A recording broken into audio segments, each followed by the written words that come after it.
Donc, le château du Buc n'est plus de ce monde. Malheureusement, il n'est plus de notre monde. Le château du Buc est maintenant emporté par les eaux, emporté par la tempête tropicale et l'alerte ouragan de Fiona. Donc, Fiona a emporté le château du Buc, un héritage historique du patrimoine québécois et de l'émancipation de tous les Canadiens français. C'est vraiment dommage de savoir qu'un patrimoine, qu'un château a été emporté par les eaux sur les îles de la Madeleine, alors qu'on aurait pu éviter cela et prévenir ce qui est arrivé. Donc aujourd'hui, à Québecwood, dans ce podcast sur le sens critique, on va parler de la protection de nos bâtiments patrimoniaux. On va parler de la protection de notre patrimoine dans le fond. Bon, on va parler du château du Buc qui repose maintenant dans les fonds de la mer avec les vestiges de l'Atlantis. Donc, on va parler de comment que la CAQ, la Coalition Avenir Québec, comment que le gouvernement, pendant ce mandat de ces 4 dernières années, comment que pendant les 4 dernières années, finalement, on se rend compte, on réalise qu'on aurait pu éviter la catastrophe et sauver le château du Buc et ainsi sauver un ouvrage et un patrimoine culturel et historique du Québec.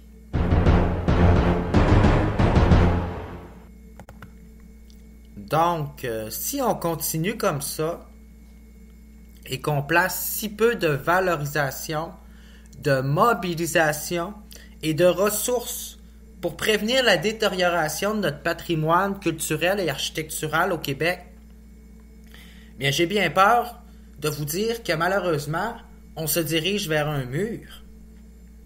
En fait, c'est plutôt le contraire. On se dirige vers un monde où il n'y aura pas de culture puis d'architecture et de patrimoine historique dans le Québec. En fait, j'aimerais ça vous demander, c'est lequel le prochain château à disparaître du paysage du Québec? Là, le château du Buc a été emporté par les eaux. Est-ce qu'un jour, ça va être le château Frontenac qui va être emporté par les vents, les ouragans et les tornades? Je vous pose une question aujourd'hui à Québecwood sur le sens critique, et c'est: est-ce que la CAQ aurait pu sauver le château du Buc? La réponse est oui. Puis là, pour les gens qui nous écoutent, puis qui sont à la maison, puis qui se disent, voyons donc, il est donc bien fâché, ce gars-là, parce que le château du Buc est plus là, parce qu'il a été emporté par les ouragans, puis les eaux, puis la montée des eaux à cause de Fiona. Ben, c'est parce que le problème, ce qui me choque vraiment beaucoup là-dedans, c'est que dans le fond, là, il faut savoir c'est qui Julien-Édouard Alfred Dubuc. Parce que le château du Buc a été construit en 1916 par Julien-Édouard Alfred Dubuc, un homme d'affaires reconnu dans le domaine des pâtes à papier.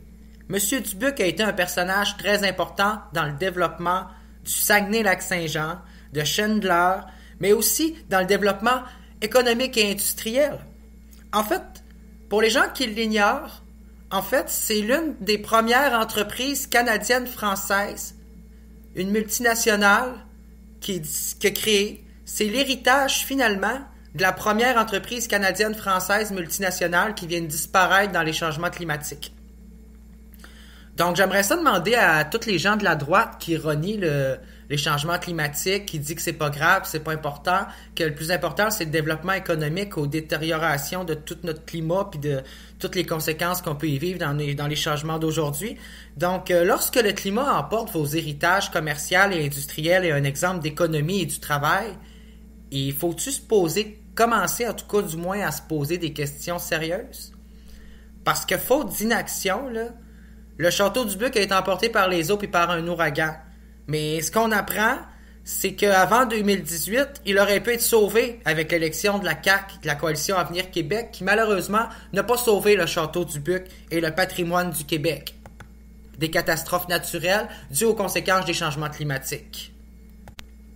Pour les gens qui ont juste vu les images du château détruit puis qui savent pas à quoi ça ressemble puis ce que c'est le château du Buc, ben c'est un beau petit château, une belle petite maison, un beau petit manoir, hyper moderne pour son époque, qui a l'air d'un peu d'un lieu de retraite et d'une station balnéaire. Et c'est également un bâtiment muséal à notre histoire qui a été emporté dans les océans d'une tempête tourmentée par les changements climatiques. On parle quand même de la maison de Julien-Édouard Alfred Dubuc, un homme d'affaires, un homme politique canadien, surtout reconnu pour son rôle considérable dans le développement économique et industriel dans la région du Saguenay-Lac-Saint-Jean, là. Hey, c'est pas n'importe qui, là. On parle pas d'un 2 de pique, là.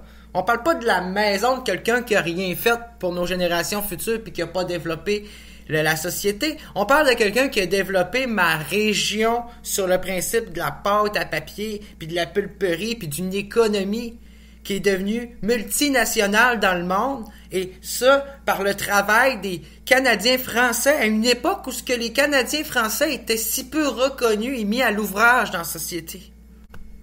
Parce que pour qui ignore le personnage, ben, Julien-Édouard Alfred Dubuc, là, c'est l'homme qui était à la tête de la compagnie de pulpe de Chicoutimi, la première entreprise canadienne-française multinationale œuvrant dans le domaine des pâtes à papier.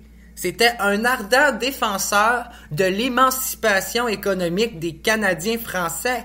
C'est un héros pour le Québec dans le domaine économique, dans le domaine de la relève, de l'employabilité, mais aussi des ressources naturelles et de la production québécoise aux yeux du monde entier. C'est l'un des premiers hommes qui nous a fait rentrer dans le domaine des grands, dans le Big Quest, le Big Conquest in the World. Il nous a ouvert la porte de l'économie internationale. Il nous a ouvert des portes pour des gens qui n'avaient pas de porte d'ouverte pour eux à cette époque-là. Il nous a offert une qualité de vie. Il a développé ma région complète. C'est pas compliqué. Mais pas juste ça. Parce que, pour ceux qui ignorent l'histoire de Julien-Édouard Alfred Dubuc, là, ben ça a été le maire de Chicoutimi de 1934 à 1936. C'est lui qui a encouragé la première formation des syndicats catholiques dans son entreprise. Et il a été aussi un député fédéral. Ça a été le député fédéral de la circonscription de Chicoutimi-Saguenay de 1925 à 1945. Donc, on parle de quelqu'un qui s'est activement investi dans l'économie, dans le développement de la région, dans les politiques autant municipales que fédérales. On parle d'un homme qui a laissé un héritage riche et fort pour le Québec. Et qu'est-ce qu'on fait pour protéger l'héritage et notre culture et notre passé face au changement climatique, face aux conséquences sur l'environnement? Rien. On fait même pas honneur à la mémoire du développement économique des gens qui ont bâti l'économie de notre région. Non, on laisse leur maison partir dans des ouragans, par des catastrophes naturelles engendrées et accentuées par les changements climatiques, des catastrophes naturelles qui, oui, existent à la base, mais qui s'intensifient de plus en plus en partant avec les vestiges puis l'histoire de notre société. Ça commence réellement à être grave de laisser des bâtiments partir dans la mer alors qu'on avait dit en 2017 et prévenu le gouvernement qu'il y avait un risque que le mur de protection du bâtiment était déjà affaibli et que s'il y avait des grosses vagues, le bâtiment risquait de partir directement dans l'océan. Et ça, c'est un fait que relate Québécois Média, TVA Nouvelles, le Journal de Québec, le Journal de Montréal. On dit que c'est lors des grandes marées en 2016 et 2017 qu'un mur de protection s'est affaibli, rendant le bâtiment plus vulnérable aux intempéries. En février 2021, le mur de protection a finalement cédé après avoir été sérieusement endommagé, laissant le château découvert. Donc, on savait qu'il y a un ouragan qui s'en venait sur un héritage, sur un patrimoine, sur un château à découvert depuis les années 2017, que la protection marine du bâtiment contre les eaux était déjà affaiblie et on n'a rien fait pour protéger un bâtiment historique qui représente la construction complète de la région du Saguenay-Lac-Saint-Jean. On parle de rendre honneur et rendre mémoire à un homme qui a construit ma propre ville, qui a construit le centre-ville de Saguenay, qui a construit Chicoutimi, qui s'est battu pour l'émancipation de tous les colons français et des Canadiens français à une époque où ils étaient, comment je pourrais dire, inconsidérés dans notre société. Mais là, pour revenir au château du Buc, fait important, Maurice Rehel, qui s'occupait de l'entretien du château, a tenté de renforcer la bâtisse avec des piliers temporaires. Ça veut dire qu'on a même essayé de faire quelque chose là, pour sauver le bâtiment. La municipalité espérait une aide du gouvernement afin de renforcer la structure permanente et sauver ainsi le château.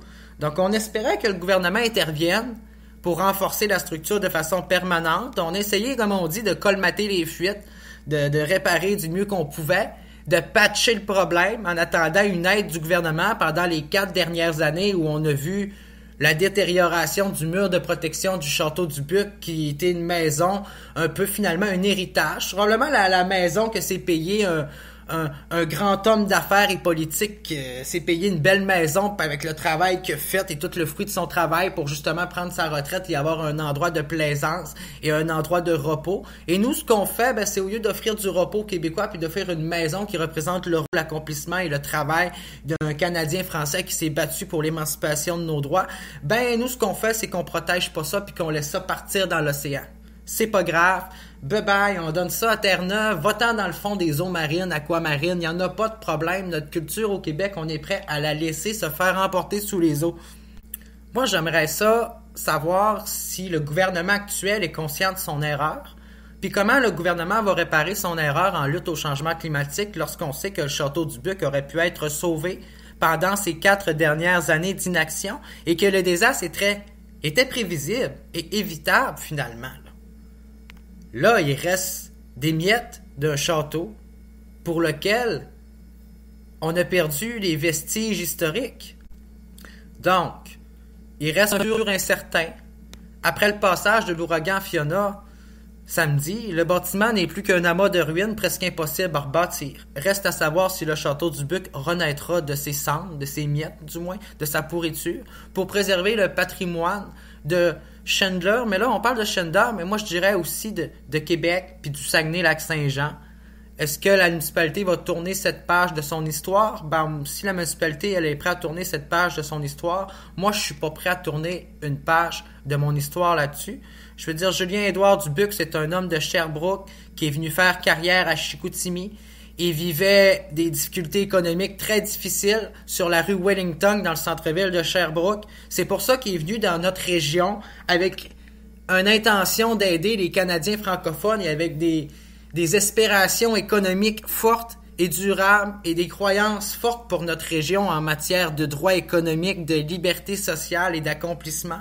Et je pense qu'on se doit de préserver les patrimoines et les héritages des personnes qui représentent surtout l'une des premières multinationales, l'une des premières grandes entreprises francophones qui a fait rayonner et briller le travail et le savoir-faire des Québécois, et ça partout dans le monde à une époque où ce que personne nous donnait notre chance nulle part.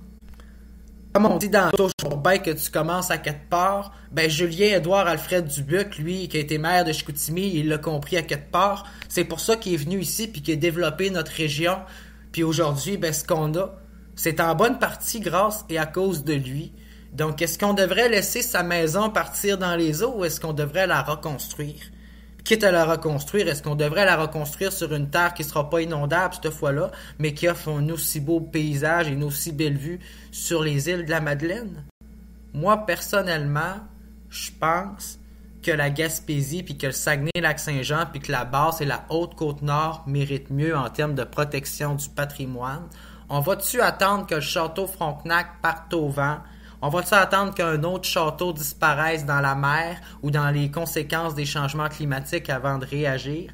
Parce que pour de vrai, c'est pas juste une question de culture, c'est pas juste une question de patrimoine, c'est pas juste une question d'histoire, de personnages historiques. Non, c'est aussi une question de qu'est-ce qu'on veut en tant que société, puis qu'est-ce qu'on veut préserver de notre héritage pour les générations futures, puis qui va leur raconter une histoire, puis qu'est-ce qui va rester à montrer par raconter notre histoire le jour où ce que les conséquences climatiques vont avoir emporté finalement un peu tout ce qui reste et tout ce qu'il y avait comme trace de notre culture, autant architecturale qu'archéologique. À un moment donné, il faut penser à la science, il faut penser à la culture, il faut penser à l'évolution, à la pérennité de l'espèce humaine, et là, je pense qu'on se dirige dans le mauvais sens. Quand nos maisons sont emportées par l'océan et par les eaux, c'est parce qu'à quelque part, on s'en va dans le mauvais sens. C'est qu'on n'a pas à quelque part les pieds totalement sur terre. Je sais pas où on a les pieds, mais en tout cas, on a pas mal les pieds en ce moment dans la boîte, puis dans l'eau, puis les changements climatiques.